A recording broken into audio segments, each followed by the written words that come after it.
I'm Dr. Justin Sledge, and welcome to this seminar to Behold the Throne, an introduction to Merkavah Mysticism. This lecture series is possible because of the generous support of the patrons of this channel. In fact, this entire channel is an experiment in crowd-funded university-level education made accessible completely for free. Open access, no paywalls. Access to reliable scholarly education on any topic shouldn't plunge anybody into thousands of dollars of debt, and I'm committed to making topics that I have expertise in and the history of Western esotericism as accessible to the public as possible. That said, if you benefit from the channel or from this course, I'd ask you to please consider supporting the channel for the production of free courses like this via a yearly contribution to my Patreon for as little as like $54 a year. It's basically a cup of coffee a month. But I genuinely appreciate your consideration for supporting this channel and making this kind of educational content possible.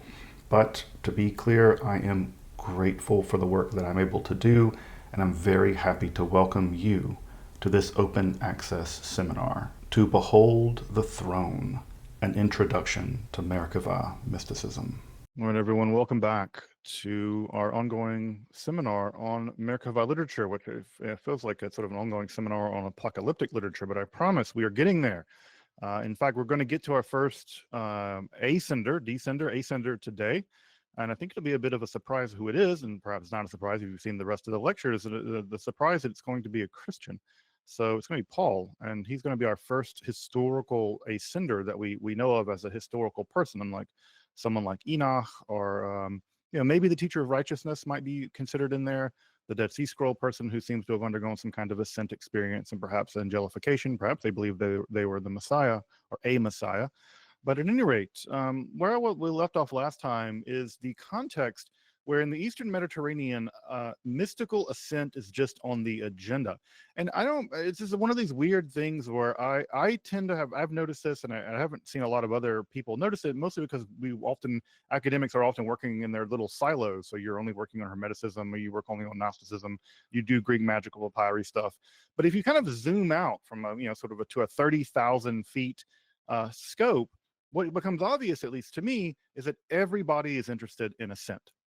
Which is to say, everybody seems to be interested in the idea that there is a way to climb out of this world, and everyone's doing it for their own reasons. The Hermeticists are doing it for one reason, the Gnostics are doing it for one reason.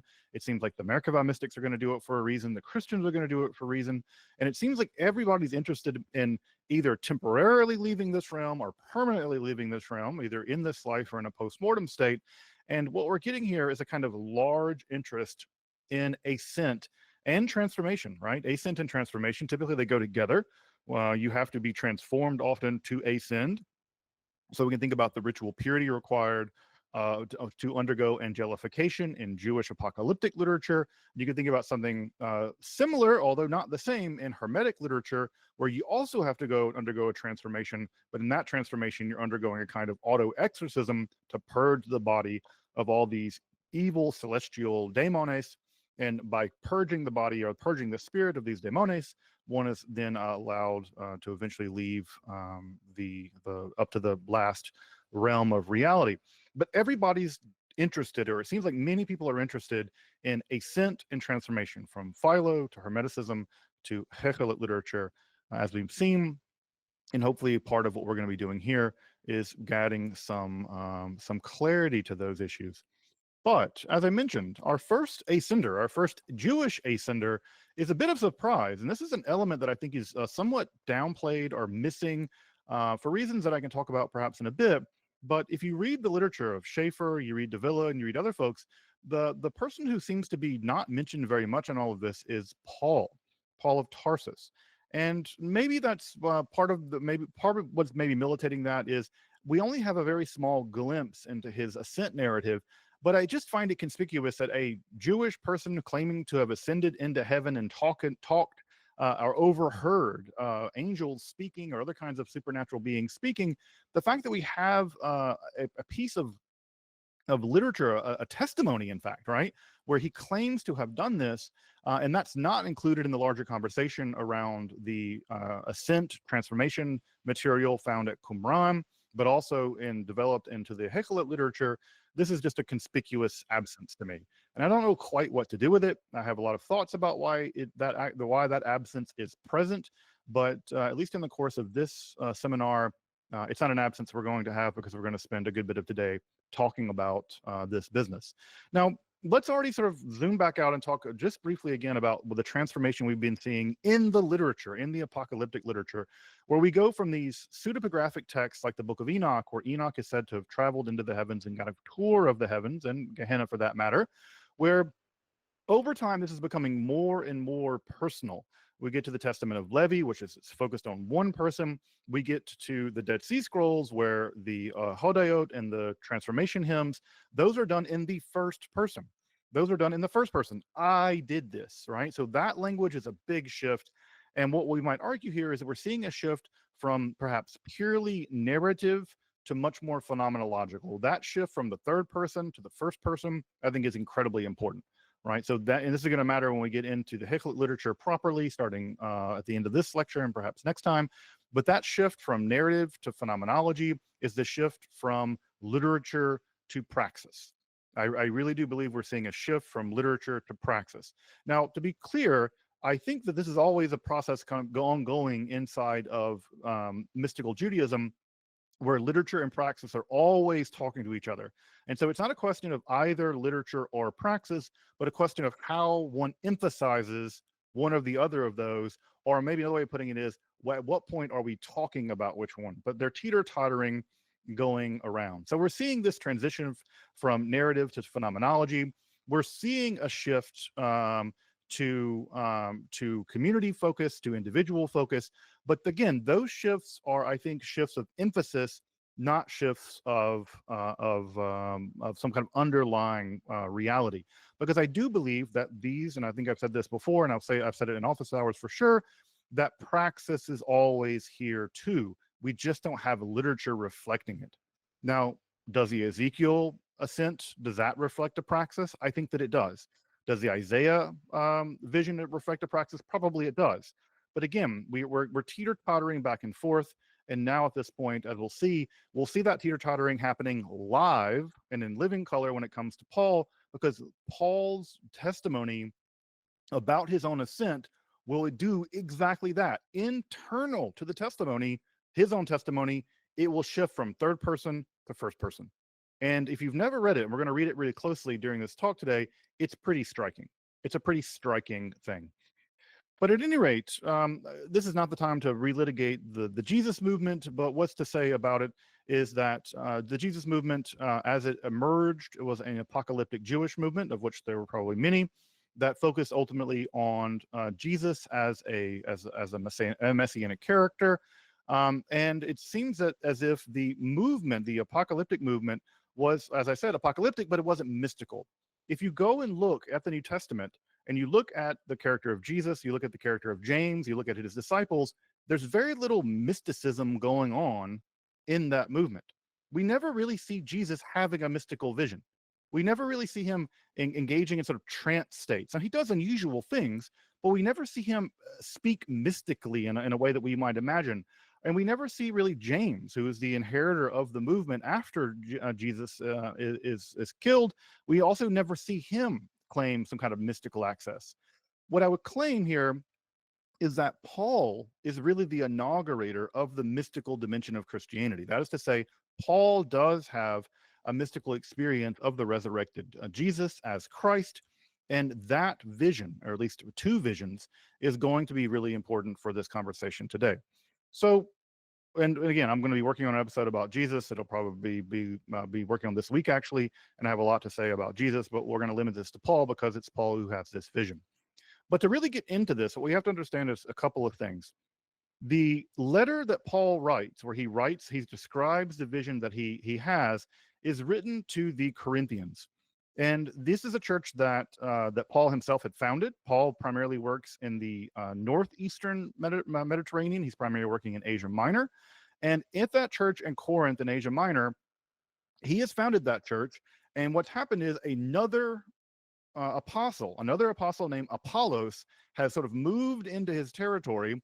And this character Apollos, who was from Alexandria, who is apparently better spoken than Paul. Alexandria is that's sort of the intellectual capital of the world at the time. It looks like Apollos has had some pretty extensive Greek training, specifically rhetorical training. And it seems as if Paul is struggling for leadership among the Corinthians. And the letter to the Corinthians, at least the ones we're going to look at, primarily have to do with Paul's authority as an apostle. And so he's having to establish himself as an apostle, and this is going to matter a great deal as we get into this. Secondly, Paul has a PR problem.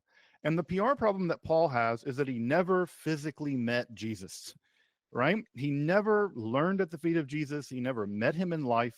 And not only that, he seems to have been a persecutor of the Messianic movement. And because he was a persecutor of the Messianic movement, it seems like he doesn't have the kind of authority he needs. Why? Because Jesus has actually established a chain of command, it seems, and that chain of command flowed from Jesus upon his execution to his brother James. James and Peter are the people who are running the actual movement from Jerusalem. Now, the problem with this is Paul seems to be claiming his apostolic leadership, and that his apostolic leadership is the result of a vision that he's had. So he says, look, I may have not met Jesus in person, but I met him in a vision. And in that vision, he attached me as a 13th disciple. And as a 13th disciple, I will, as we'll see, go on to become the disciple to the Gentiles. So this is Paul's PR problem. James and Peter are the ones in charge of the church. And secondly, you can claim, look, Paul, your authority is kind of on shaky grounds because you never even met Jesus. How do you know what he even teaches? In fact, it only seems like only in 2 cases does Paul actually quote something from a teaching of Jesus, one of which is the famous teaching on divorce. Jesus was extremely strict on divorce, probably, by the way, for the same reasons of the Essenes were, is about marriage, because basically Jesus saw the world going to come to an end very, very quickly. And therefore, getting divorced could lead to adultery and could get you into bad shape with the angels of the afterlife. So let's take a look at this. Let's take a look at this at length. I'm going to read it because there's no real reason not to read it because we have the time to do it. But here we have Paul arguing for his legitimacy as a leader of the Messianic movement, and I want you to pay attention to how the language shifts, right, from a sort of indirect, circumspect language to a first-person language, right? So this is Paul here claiming his authority as an apostle. He says, "It is necessary to boast, nothing to be gained by it, but I will go on to visions and revelations of the Lord." Right? So I have authority, and how do I have it? I have it vis-a-vis visions and revelations of the Lord. Notice his language here. I know a person in Christ who 14 years ago was caught up to the third heaven. Now remember, in the apocalyptic literature, the heavens are typically structured in the Jewish apocalyptic idea into 3s. That is to say, it's structured like the temple. You have the outer sanctuary, the inner sanctuary, and the Holy of Holies. So I think that it seems possible here that Paul is imagining that he had a visit to the celestial temple. And that would be completely unsurprising because we've seen that redundantly over and over and over again in the literature already. So the fact that Paul says he's going up to the third heaven may be an indication of that he went into the Holy of Holies. Now, he says, now whether in a body or out of the body, I don't know. God knows. So Paul is ambivalent about whether he traveled physically, or at least at this point, the person he's talking about, whether they traveled physically or not physically. And again, remember, we have that image in the Ascension of Isaiah, with Isaiah in sort of a trance traveling through the heavens. So whether or not in a body or not, God knows, and he was called up to paradise, right? He was caught up to paradise. So this language of paradise, this is going to matter a great deal in a moment, because when we get into rabbinical literature, this is going to be the exact same language they use of pardes. I think this word ultimately has its origins in Persian. And I heard things that are unutterable, that no mortal is permitted to repeat. Now, notice that the language of I heard things that were unutterable. Think about the weird paradoxical way that this sounds. I heard things that are unutterable. If they're unutterable, then you couldn't utter them, and therefore they couldn't be heard. So who is doing the uttering and who is doing the hearing in some ways, right? What does it mean to hear things that are unutterable and that no mortal is permitted to repeat? If they're unutterable, of course, no mortal is allowed to repeat them. So there's something deeply paradoxical in Paul's experience here in the third paradise. Now, the only things that would be talking up there are going to be either God or the angels. And so it's not clear exactly what's going on here, who's in heaven doing this uttering, but it's either God or the angels or something like God. And of course, it's going to be the resurrected Jesus as glorified Christ. On behalf of such a one, I will boast. So on behalf of such a one, I will boast, but on my behalf, I will not boast, except out of my own weakness. So this is a curious, again, a strange kind of thing that he's doing. He's saying, on the one hand, I'm going to boast. On the other hand, I'm not going to boast. And one of the ways of reading this text is that Paul himself in the third heaven had achieved a kind of glorified state. And therefore, that Paul, the glorified Paul, he will boast on behalf of that glorified Paul, right? But on my behalf, earthly Paul, I'm not going to boast except out of my own weakness. But I wish to boast. I will not be a fool, for I will be seeking the truth, but I refrain from it so that no one may think any better of me than what is seen in me or heard from me, even considering the exceptional character of the revelations. Now, again, this strange, is he boasting or is he not boasting? What exactly are these relationships is not clear. This is very turgid. Even in the Greek, it's not exactly clear what he's trying to get at, but it's clear to me that he's trying to talk and not talk at the same time. He's doing this paradoxical kind of theophany thing where he's saying, maybe I did and maybe I didn't. But notice, right, he's talking about the exceptional character of the revelations. He heard things unutterable, and then no mortal is allowed to repeat them. But what is he about to do? Well, he's about to tell you the revelations. He's about to tell you these revelations. So this is, again, a weird kind of Paul. We're getting access as readers to Paul's revelation that he had in the third heaven.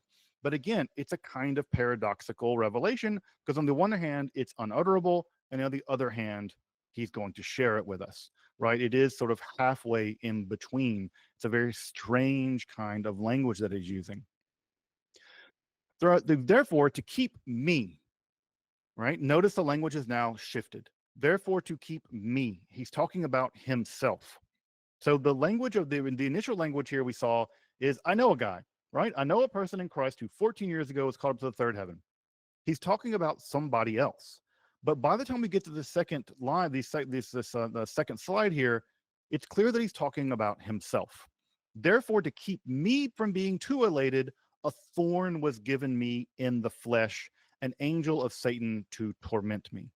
Now, there's been a lot of ink spilled about what exactly this thorn in his flesh is, whether it is some kind of sinful urges that he has, whether it was a disability that he had, whether it was some other kind of thing that he had. It's not clear exactly what this thorn in the flesh is, but the idea is he's been injured in some kind of physical or metaphysical way by an angel of Satan, right? Now, it's interesting, it calls it an angel of Satan and not a demon, not a demones. So again, I think at this point, it's the idea of exactly what Satan is in Paul's theology is still up for grabs.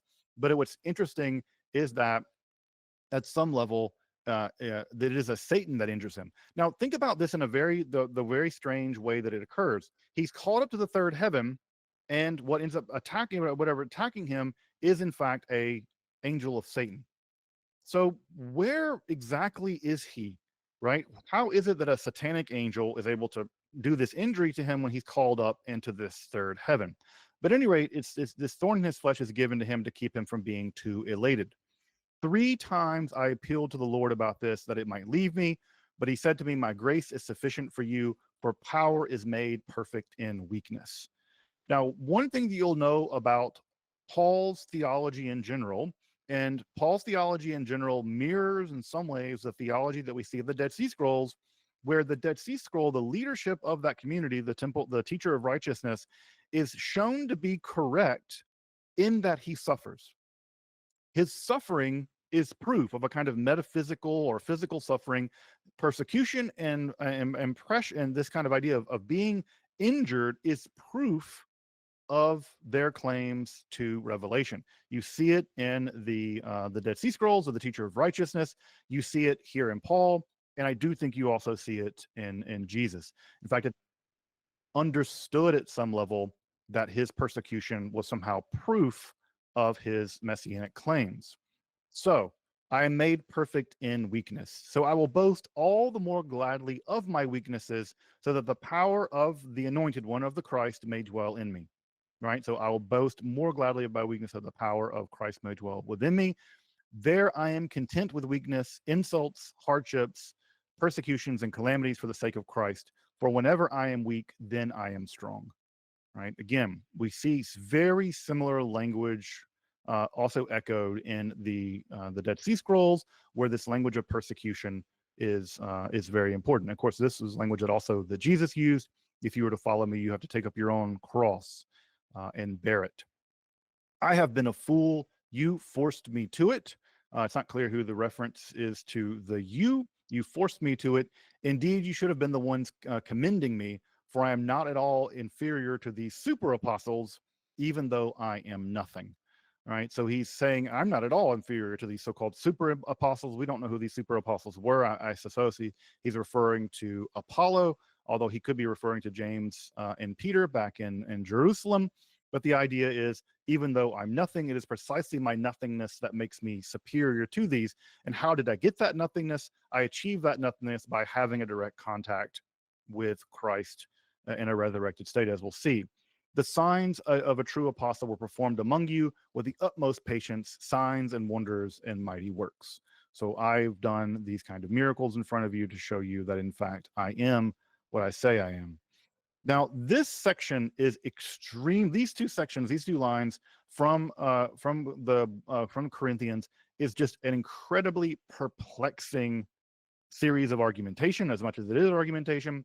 But what seems to have happened is that Paul is taken up to the third heaven, given some kind of revelation, and we're not told the exact nature of that revelation, right? We're told it's exceptional in its character. That is to say, it seems to be unlike any other revelation, but Paul's not going to tell us exactly what it was. But it's precisely because of this revelation that he has to be humbled. And how is he humbled? He's humbled by given this thorn in his flesh by an angel of Satan. Interestingly, again, not an angel of the Lord. And it is precisely in his weakness and in his suffering that he's shown to be a true apostle. So that's the argument that seems to be going on, as much as it is an argument at all, and it's quite difficult to track his exact logic, but that seems to have been what has happened. Now, a couple things are worth pointing out here, right? The first is the transition in this claim from elusive language to decisive language. The transition here rhetorically is, I know a guy, right? And we've all done the I know a guy move. Paul does it. I know a guy. Now, why he doesn't maintain that I know a guy, why he continues to talk elliptically isn't clear. My guess is that Paul's referring to himself in two senses, that there is a glorified Paul that isn't him right now, that it was able to go up to the third heaven, as to be contrasted with the Paul on earth, which is the fleshy Paul. Paul has a low opinion of the body, and he's intentionally been injured in some kind of way to show that, look, you are not the glorified Paul. That was the other one. That's my guess. But again, it's very profoundly speculative. But there's a transition here from very elusive language to a language of almost strangely being self-congratulatory. In fact, my suffering is proof of my apostolic mandate. Right? This is strange thorn in his flesh is a proof of this. Now, the question is, why is Paul boasting about this? And again, I think we have the phrase now, humble brag. Why is Paul humble bragging? Because he's like, I'm not going to boast about it for real, but I'll boast on behalf of this guy that this happened to, even though it's me. So who is he boasting to? My suspicion that he's boasting to his flock. He's saying, look, Apollo might be a better educated, might be a better theologian, might be a better preacher, maybe have better rhetoric, maybe he's really well educated, but he didn't travel to the heavens and get revelations like I did. I got revelations from the resurrected Christ. So he could be flowery and fancy or whatever, right? But that's not really enough. Further, James and Peter, back in Jerusalem, they may have known the earthly Christ, and he does claim this. Paul does claim this in his letters. Maybe they knew the earthly Christ, but I have met the resurrected Christ, the glorified Christ. And therefore, this legitimates his claims to be doing what he's doing. Now, what is he doing? He's taking the gospel, or a gospel. I think that there are at least 3 gospels in the New Testament. There's the teachings of Jesus and John the Baptizer.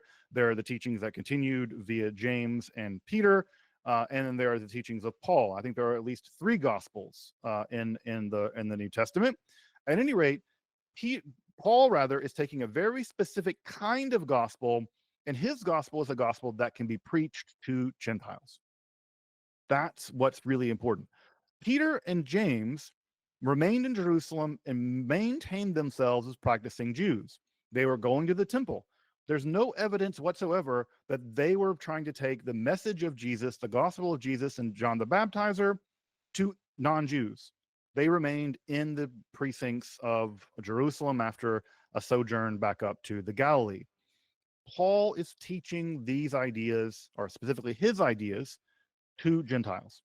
So that is a unique thing that Paul is doing with somewhat of a mandate from James, right? James does say you can do this, but there are certain kinds of rules that they have to keep. And those rules are already well established in rabbinical wisdom by the time James comes around, so they're not terribly new. But James does mandate that while they do not need to convert to Judaism, they must maintain some issues of halakha. So what's happening here is that Paul is needing to justify his mandate, his apostolic mandate to the Corinthians, who are Gentiles. But to understand what's going on here, I think we're going to have to do a little math. And the math goes like this. Paul has told us that this happened to him 14 years ago. So we know that the Corinthians is being written sometime in the 50s, right? Sometimes mid-50s of the Common Era. Now, what we can do is a bit of interesting math here. We have to be careful because, again, when you start doing math on books that are quasi-historical, you can get all kinds of problems. But what seems to be happening here, if we take a look at the book of Acts, and Luke Acts is a piece of basically Pauline propaganda. It's not terribly trustworthy. The author of Luke Acts interpolates a lot of fantastical romantic elements from Greek literature into the text, shipwrecks and things like this, or classic things that we know of. And so what we're going to, but if we do trust Acts to some degree, right, provisionally, we subtract 14 years from from Corinth, where he's bragging about this. It seems like we actually have Paul in Jerusalem. And what's interesting about Paul in Jerusalem is that was when Paul first met with the leaders of the Messianic movement, James and Peter, right? He meets with them mostly to initiate, but basically whether he can be an apostle at all. And so this is the first time he meets with them in Jerusalem. And if that's right, something very interesting pops out in this whole dilemma. What do we know happened to Paul during his first visit to Jerusalem to meet the leaders of the Messianic movement? He tells us in Acts 22, or the author of Luke Acts tells us in Acts 22, although it's in the first person. And I had returned to Jerusalem while I was praying in the temple, and I fell into a trance, right? It's literally, he became ecstatic, right? You can see it there in the Greek. I went out of myself. So I fell into a trance, and I saw Jesus saying to me, hurry and get out of Jerusalem quickly, because they will not accept your testimony about me. What's his testimony? That he's met the resurrected Jesus in the first mystical vision he had, which converted him to the Messianic movement to begin with. What did he see in that vision? The resurrected Jesus. Now, this is a thing where we have to do some pretty careful understanding of what it means to be resurrected. Now, there were visions of Jesus after his death. And the question is, what does it mean to be resurrected? For Paul, it seems like an immaterial Christ exists in the heavens. And that immaterial Christ is a thing that you can go visit, and he's resurrected in that sense. There's no sense in Paul where he meets a physically embodied Jesus in the heavens. It's always a disembodied kind of spiritual entity. Whereas in classic Jewish thinking, no, the body itself would have to go into heaven, but will be transformed somehow into a glorified body. So this is where Paul is. It's quite confusing about what he means to have met Jesus, but he does claim to have met a resurrected Jesus in a spiritual form. And I said, Lord, they themselves know that in every synagogue I imprisoned and beat those who believed in you. And while the blood of your martyr or witness, literally Stephen, was shed, I was standing nearby. So obviously, this is one of the things that Paul claims, that he was part of the persecution of the early Messianic movement. Specifically, he was there at the murder of Stephen. And then Jesus, again, a resurrected Jesus, not the earthly Jesus, a resurrected Jesus, tells to Paul, then Jesus said to me, go, for I will send you far away among the Gentiles. Now, this is perhaps the most important line in the entire New Testament, because this is the idea that the resurrected Jesus himself spoke to Paul in a mystical vision in Jerusalem and told him to take the gospel to the Gentiles. Now, I don't have to impress upon you, I think, with too much rhetoric, how much this transformed the world. It transformed the Messianic movement to a largely parochial, a largely overwhelmingly Jewish movement located primarily within the family of Jesus in Jerusalem. The idea of the Jerusalem-based, very much familial-oriented gospel of Jesus being taught in Jerusalem by his family is now being shifted entirely in a different direction, where Paul is going to be teaching a new interpretation of the gospel developed primarily by him, primarily revealed in visions to Gentiles. So this vision in Jerusalem is the charge the Gentiles is what I would date as the origins of Christianity. Christianity is, as a religion, primarily going to be a non-Jewish, Gentile-led movement. And this is to my mind, the beginning of Christianity. Prior to that, we have something else. Prior to that, we have something else. And after that, we do too.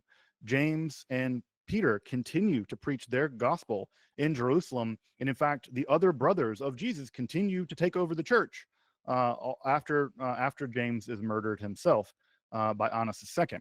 At any rate, what we have is this mystical vision.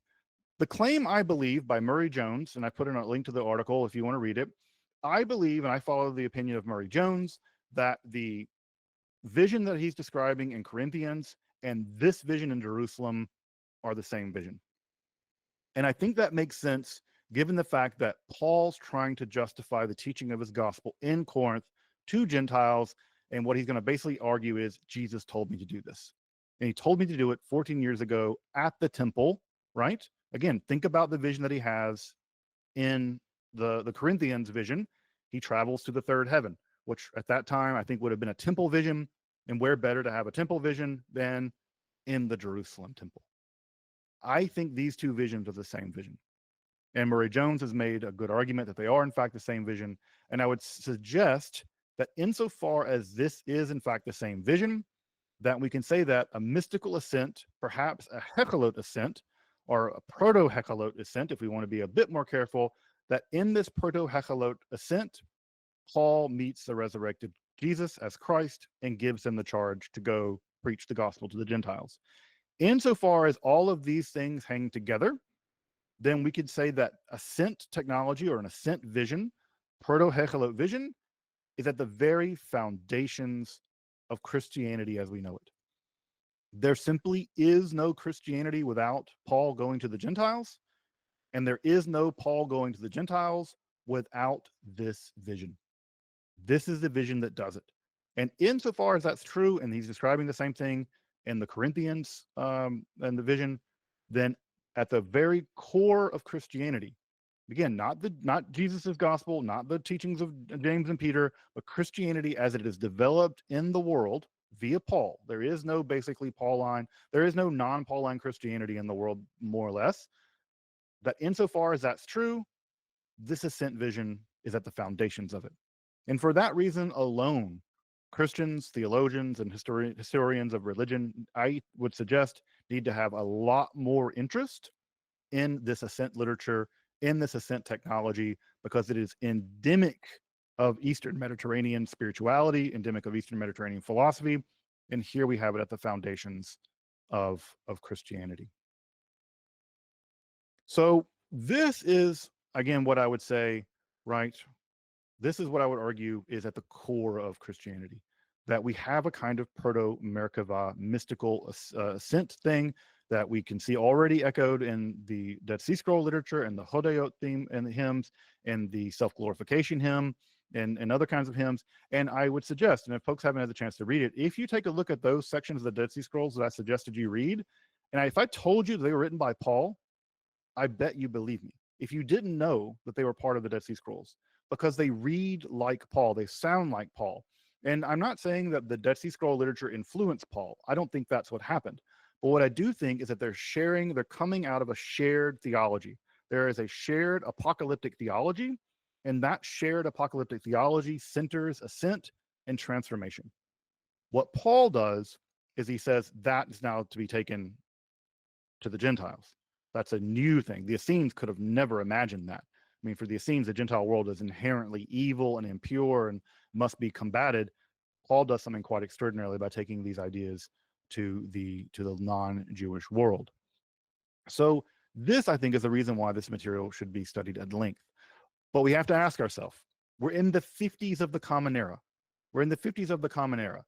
Did Merkavah mysticism exist? Did any form of it exist, right, in the first century? All the texts we have are from much later.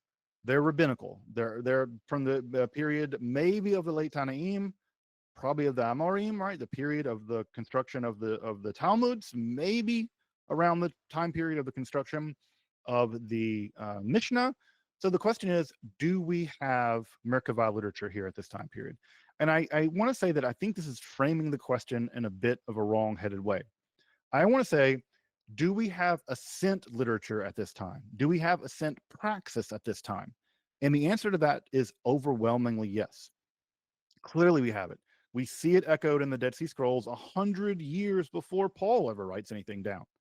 We see it in the apocalyptic literature. We see a move in the apocalyptic literature to the first personal. We see a move away from what we might call mere literature to something that's more phenomenological.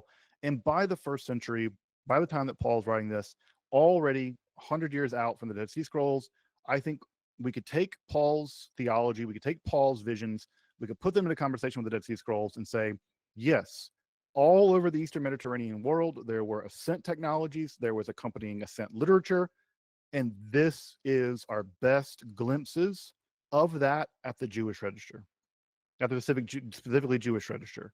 Now, does Hekhalot literature emerge ultimately out of that trajectory? Yes. But when do we cut the line and say, here's where the Hekhalot literature, here's where the Merkavah mysticism begins, and before that, we have to call it something else? I think we're talking about a spectrum here, folks. A spectrum.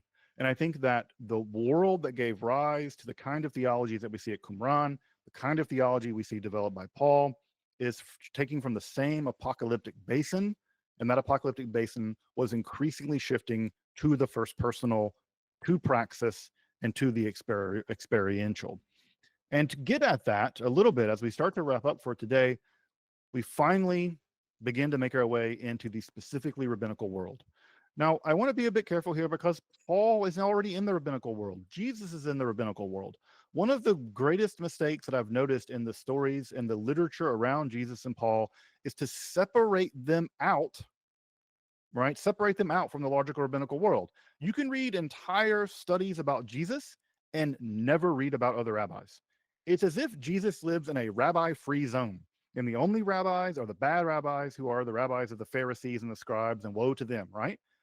But what we don't ever hear is the fact that Jesus is quoting Hillel, or he's imitating Hillel, that Jesus is a Galilean miracle worker, of which we know of lots of other Galilean miracle workers, like Hanina ben Dosa, and Choni the Circle Maker, and Shimon Bar Yochai. These are all Galilean miracle workers, referred to as Anshe Maaseh. So we know of the fact that there's a rabbinical world into which Jesus fits, but there's a tendency, for whatever reason, to want to take Jesus out of that rabbinical world and not put him in there. Did it with Paul.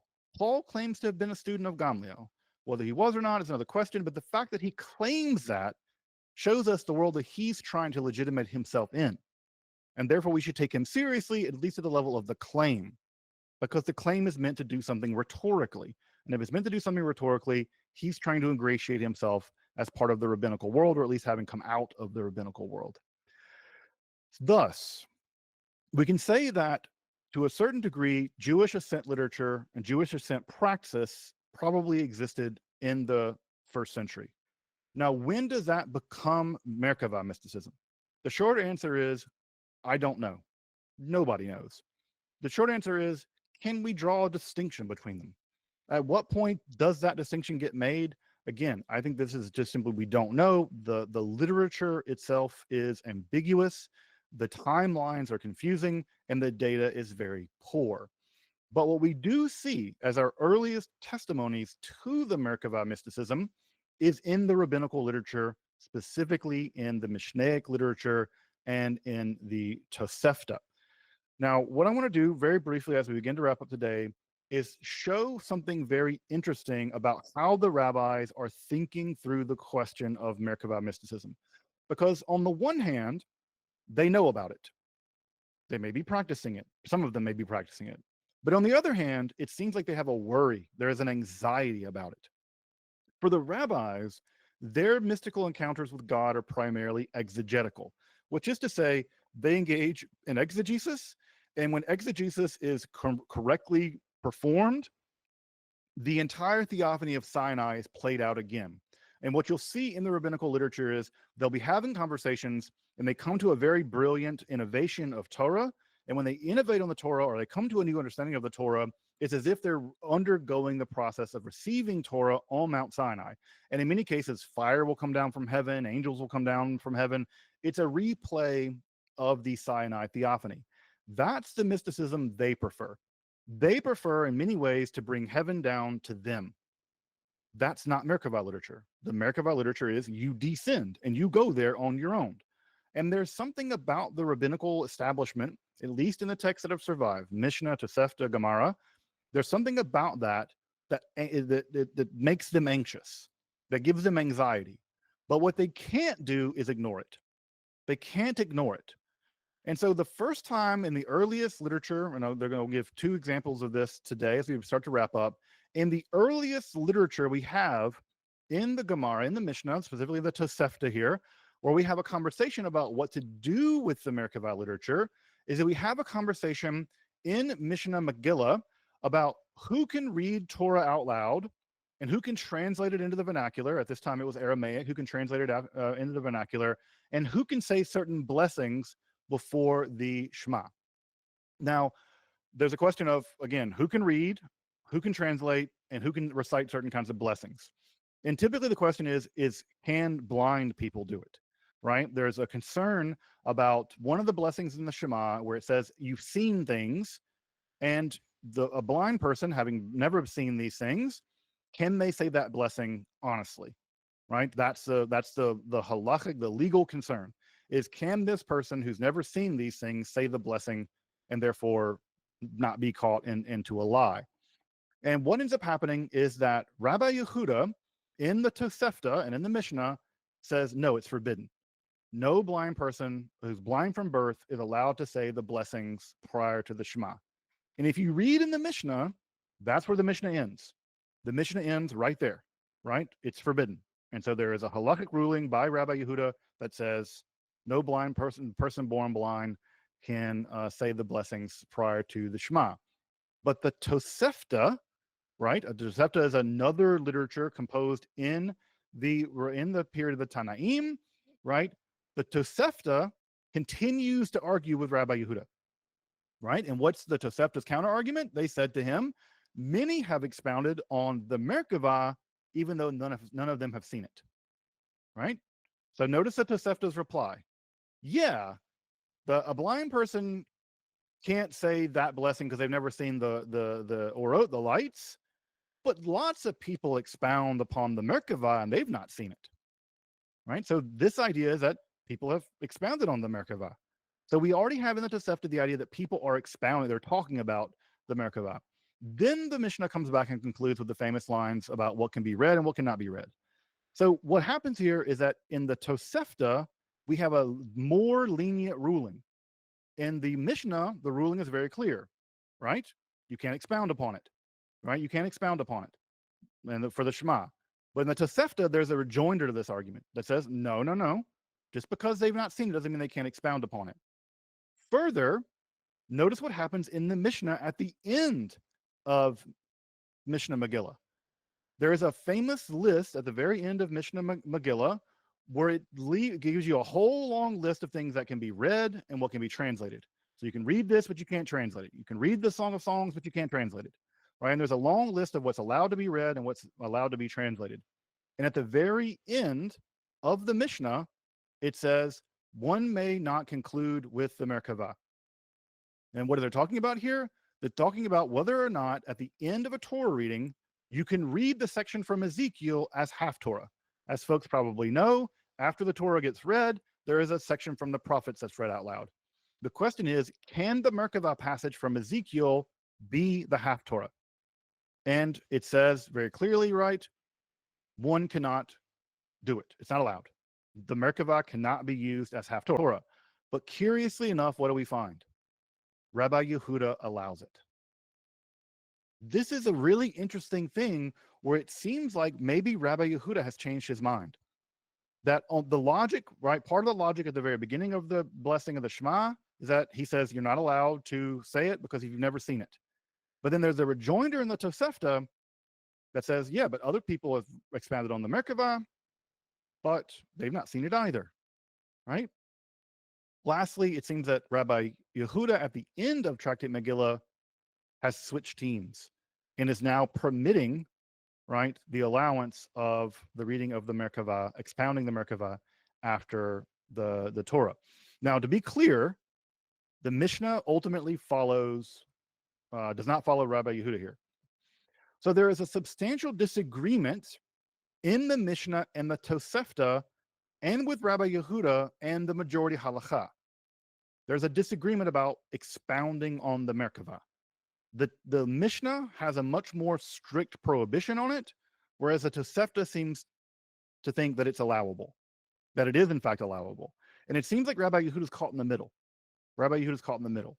But the law ultimately does end up following the position of the Mishnah, and this sets us up, right, for this incredibly famous passage here that we'll end on today, right, from Chagiga 2:1.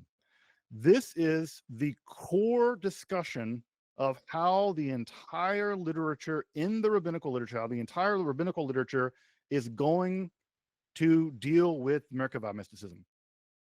For them, the question is purely about exegesis. Can you speak? Can you exegete? Can you teach? Expound upon the Merkavah, right? And under what conditions? And famously, we have the line here at Chagiga 2:1 from the Mishnah: one may not expound the topic of forbidden sexual relations before 3. All right, we'll talk more about this at length next time. Nor may one expound on Maaseh Bereshit before 2. Maaseh Bereshit seems to have been another mystical tradition, primarily dealing with the structure of the cosmology. Now, if you know your Maimonides, you'll know that Maaseh Bereshit and Maaseh Merkavah for Maimonides is physics and metaphysics respectively, but that's not the way the rabbis understood it. In fact, we'll get a glimpse of some Maaseh Bereshit that in fact is going to make poor Ben Zoma go crazy. But you can't expound that before 2 students, nor may one expound by oneself on Maaseh Merkavah, the doing of the Merkavah, unless he is wise and understands on his own. Now, again, there's lots to unpack here, but how would one expound upon Maaseh Merkavah if he is wise and understands it on his own? How do you get that wisdom, and how do you understand it? It seems that the Mishnah has the idea that you can only talk about it if you've done it. And look at the language, the language here: Maaseh Bereshit, Maaseh Merkavah. It's doing language, the doing of Merkavah, the doing of creation. The doing of Merkavah is only allowed to be expounded upon if you are wise and understand it on your own. How do you get wise and understand it on your own? Well, the only answer can be is that you've experienced it. You've experienced it. The Mishnah is admitting to praxis. Now, it's trying to circumvent it. It's trying to control it and quarantine it. The rabbis are worried about it, right? But this circumscribing, this warning, this closing it up is also in a confession. All prohibitions are confessions. And the prohibition here is, in fact, itself a kind of confession, right? So, and we were told, now here's the real danger. Whoever looks into four matters, whoever searches out, right? Whoever searches out four matters, it would have been better for him to have never entered the world, right? What is above, what is below, what was prior, and what will be afterwards.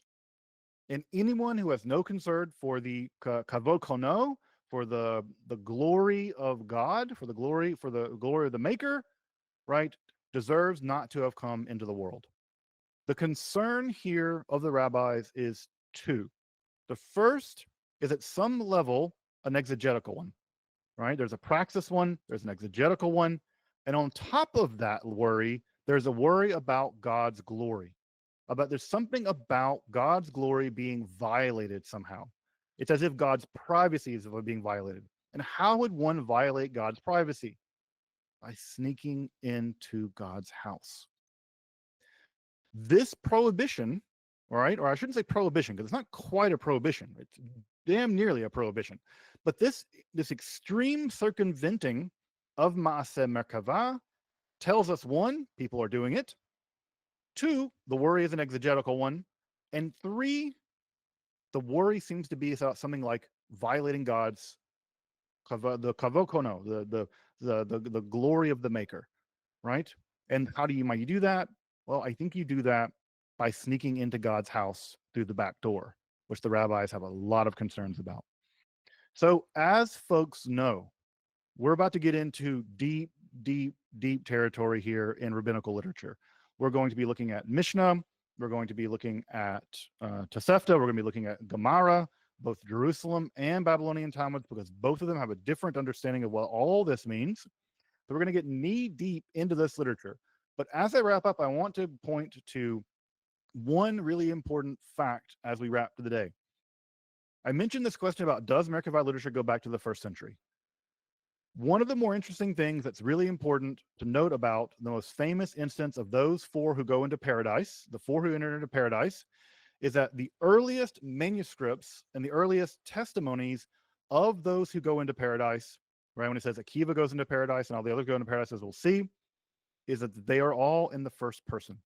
The earliest recoverable version of that is, I went into paradise. It's Akiva speaking.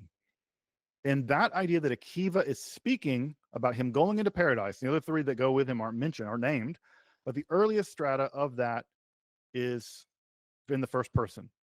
And if that's true, then that puts us with Rabbi Akiva in the 2nd century, right? And the 2nd century is not that far off from Paul. So the Mishnah here in 200 is already admitting through confession, right, through prohibition, right, that there is Maaseh Merkavah. And so what we're going to get into is how the rabbis are seeking to frame Maaseh Merkavah, how to quarantine it, how to contain it, because they know it's there and they know it's worrying to them. So we're going to pick up the rabbinical literature starting next time. It's going to be at least a couple of sessions on the rabbinical literature. And I'm also, I think, going to try to find some time next week to do a walkthrough of the rabbinical literature. I want us to go read it out loud with y'all. And I'll probably record it, and we're going to work through it pretty carefully, as quickly as I can. I mean, it's, this one section here, and the Mishnah ends up getting, I think it's 12. I think it ends up getting 17 dapim or something like that. It's massive. So we're gonna, if you've ever studied Talmud, you know how slow it can go even on a single page. We're gonna try to make our way through a good bit of it sometime next week. But we are now in the world of the Hekhalot, and we're in it, and we can tell that we're in it because the rabbis are prohibiting it. Prohibition, right, indicates practice. Prohibition is confession. And here we have, in black and white, the confession of the rabbis.